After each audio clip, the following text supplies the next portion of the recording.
The universe is not a black hole. People sometimes ask, is the universe a black hole? Or worse, they claim the universe is a black hole. No, it's not, and it's worth getting this one straight. If there's any quantitative reasoning behind the question or claim, it comes from comparing the amount of matter within the observable universe to the radius of the observable universe and noticing that it looks a lot like the relationship between the mass of a black hole and its Schwarzschild radius. That is, if you imagine taking all the stuff in the universe and putting it in one place, it would make the black hole the size of the universe. Slightly more formally, it looks like the universe satisfies the Hooke conjecture, so shouldn't it form a black hole? But a black hole is not a place where a lot of mass has been squeezed inside of its own Schwarzschild radius. It is, as Wikipedia is happy to tell you, a region of space from which nothing, including light, can escape. The implication being that there is a region outside the black hole from which things could at least imagine escaping to. For the universe, there is no such outside region, so at a pretty trivial level, the universe is not a black hole. You might say that this is nitpicking, and the existence of an outside region is beside the point if the inside of our universe resembles a black hole. That's fine, except it doesn't. You may have noticed that the universe is actually expanding rather than contracting as you might expect the interior of a black hole to be. That's because, if anything, our universe bears a passing resemblance to a white hole. Our universe has a singularity in the past out of which everything emerged, and a singularity into the future in which everything is crashing. We call that singularity the Big Bang, but it's very similar to what we would expect from white hole, which is just a time-reverse version of black hole. That insight plus $4 or so will get you a grande latte at Starbucks. The space-time solution to Einstein's equation that describes the universe expanding from the Big Bang is very similar to the time reversal of a black hole, but you don't really learn much from making that statement, especially because there is no outside. Everything you wanted to know was already there in the original cosmological language. Our universe is not going to collapse to a future singularity, even though the mass is enough to allow that to happen, simply because it's expanding. The singularity you're anticipating already happened. Still, some folks will stubbornly insist there has to be something deep and interesting about the fact that the radius of the observable universe is comparable to the Schwarzschild radius of an equally sized black hole. And there is. It means the universe is spatially flat. You can figure this out by looking at the Friedmann equation, which relates the Hubble parameter to the energy density and the spatial curvature of the universe. The radius of our observable universe is basically the Hubble length, which is the speed of light divided by the Hubble parameter. It's a straightforward exercise to calculate the amount of mass inside a sphere whose radius is the Hubble length, and then calculate the corresponding Schwarzschild radius. You'll find that the radius equals the Hubble length if the universe is spatially flat. Voila! Please note that a spatially flat universe remains spatially flat forever, so this isn't telling us anything about the universe now. It always has been true, and will always remain to be true. It's a nice fact, but it doesn't reveal anything about the universe that we didn't already know by thinking about cosmology. Who wants to live inside a black hole anyways? I do, Sean Carroll. I do. I want to live in a black hole. Did I mention this article was written by Sean Carroll? Yeah, it was not a psychedelic-fueled rant by Terrence Howard. It was written by the professor of philosophy of science at Johns Hopkins. Also the same guy that wrote this book. And this book. Oh, and this book. Oh, yeah, and this one too. This is a really good read, by the way. And that book too. Yeah. This guy is like my personal hero. He's the one that got me interested in quantum physics to begin with. This channel would not exist without him. And yet, when I ask the question, is the universe a black hole? What is the very first thing that I see but an article written by the guy debunking my idea entirely? And calling me an idiot for even suggesting it. Okay, so why is he so adamantly opposed to this idea that the universe could be a black hole? I mean, he's gotta have some good reasons. That was a very convoluted and kind of difficult to read, if I'm being honest, article.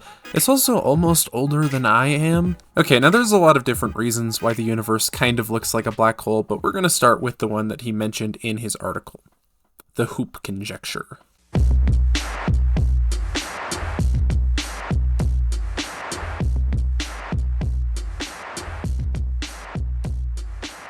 Imagine a hula hoop. Now, spin this hula hoop in every single direction. So, left to right, up and down, whatever the other one is. Maybe there isn't one for a sphere, I don't know. But make it go all the way around the sphere, encompassing every single point. Assuming the hula hoop is the Schwarzschild radius of the mass inside of the hula hoop, as long as the hula hoop completely fits all of the matter inside of it, it will form a black hole.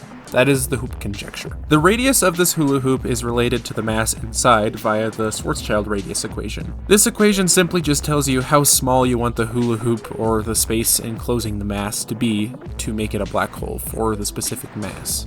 In theory, anything can become a black hole if you squeeze it into a tight enough space, including you. You'd have to be about smaller than a proton. Much smaller than a proton. I don't know how you would achieve that, but I mean, you would decay in like 25 picoseconds because of Hawking radiation, but we'll get to that later. The important thing is that if an amount of mass fits within its own Schwarzschild radius, then it is a black hole. So does this apply to the universe? From what we can tell, does the observable universe contain enough mass within its diameter that it would satisfy the Hooke conjecture? No, it does not. I mean, if you think about it intuitively, nothing can be denser than a black hole.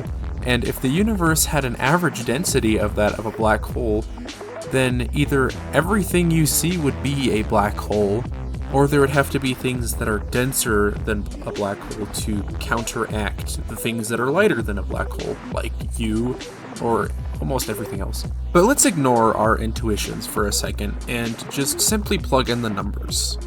We can estimate the radius of the observable universe based on the age of the universe and the expansion of space-time, both of which we get from measurements of the cosmic microwave background and redshift surveys of distant galaxies. So a rough estimate of the radius of the observable universe is about 46 billion light years. To determine the mass, we just take the average density from our observations and multiply it by the volume of the observable universe. And we get a mass that's roughly 10 to the 54 kilograms. Now, the weird part happens when you plug in our values for mass and distance into the Schwarzschild radius equation. You get a value that's almost equal, like shockingly close, to the expected Schwarzschild radius for the observable universe. So that basically settles it then, right? The universe is a black hole. It doesn't satisfy the Hooke conjecture perfectly. It's off by about a factor of 6, but that could very easily be observational error. I mean, astronomers typically allow for margins of error in the hundreds or thousands. A factor of 6 is shockingly close. The only problem is that this density is exactly what we would expect for a flat universe. And this is exactly the point that Sean Carroll is trying to make. We would expect a flat universe like the one that we live in to have a radius that is equal to the Schwarzschild radius, because if it didn't, it wouldn't be flat. In essence, there's nothing special or unique about the fact that our universe occupies a Schwarzschild radius. That would be the case for any flat universe. But I would counter that. What if flat universes are black holes? Not just ours, but the topological idea of a flat universe is equivalent to a black hole. What if they're just two sides of the same coin? There's nothing special about our universe that makes it a black hole, but the geometry is equivalent. Okay, hold up. What am I even talking about here? What is an open, closed, flat universe, topological consistencies? What does any of this mean? Now, flat universe theory, in contrast to flat Earth theory, has actual evidence to support it. Flat, open, or closed are simply ways of describing the geometry of the spacetime in a universe. You can figure out what shape your spacetime is in by drawing a triangle. In Euclidean or flat geometry, the type you're used to, all of the angles inside of a triangle will always add up to 180 degrees. And this is just kind of a universal fact. It doesn't matter how you draw the triangle or what each angle is, they will always add up to 180 degrees. Unless you change the shape of the surface that you are drawing it on by folding it into another dimension. Now, while we do not have access to a giant Sharpie and a giant piece of paper that we can draw a triangle the size of light years on, yet, we can kind of draw triangles between distant stars, and from what we can tell, we live in a flat universe. Well, how can a flat universe be a black hole? What does that even mean? For that, we're going to have to move into another piece of evidence that the observable universe is a black hole: the event horizon.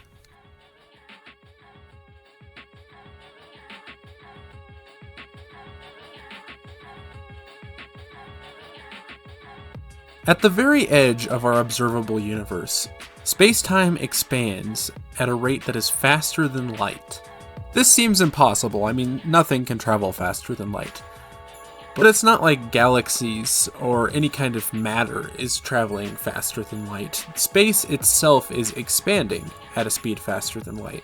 You could think about it like this. If there was a highway that had a speed limit of 65, and you were driving at a speed of 64, you would not get a ticket if Mercury randomly got close enough to Earth to pull it a little bit faster in its orbit and technically make you travel a mile per hour faster than you were supposed to be going. If the universe is expanding faster than the speed of light, then any light that enters it will not be able to escape, and any light coming from inside of it will also not be able to escape.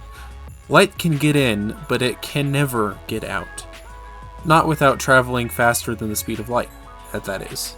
This sounds very similar to the event horizon of a black hole, almost like the definition of one. The only difference being that in the event horizon of a black hole, the space-time is curved so that light cannot escape without traveling faster than the speed of light.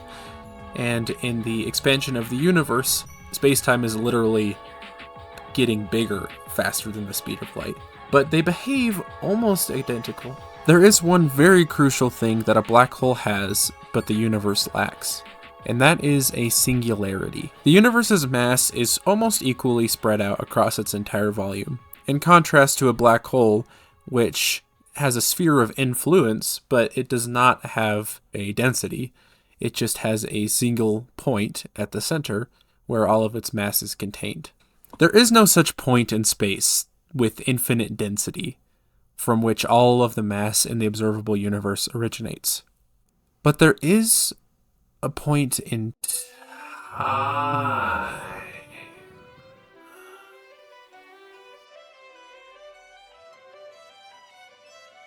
The Big Bang was, in every way, shape, and form, a singularity.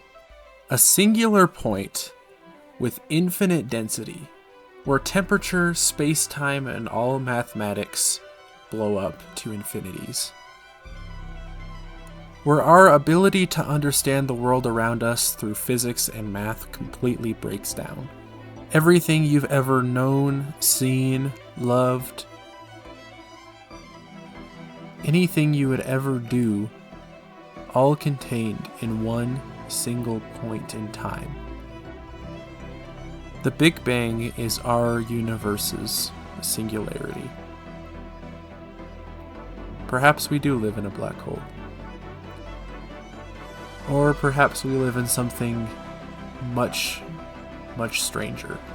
There could be billions of other universes exactly like ours. Hell, there could even be ones inside of black holes. The truth is that we don't know much about our universe. Anything we could ever hope to learn is confined to that one singular point right there.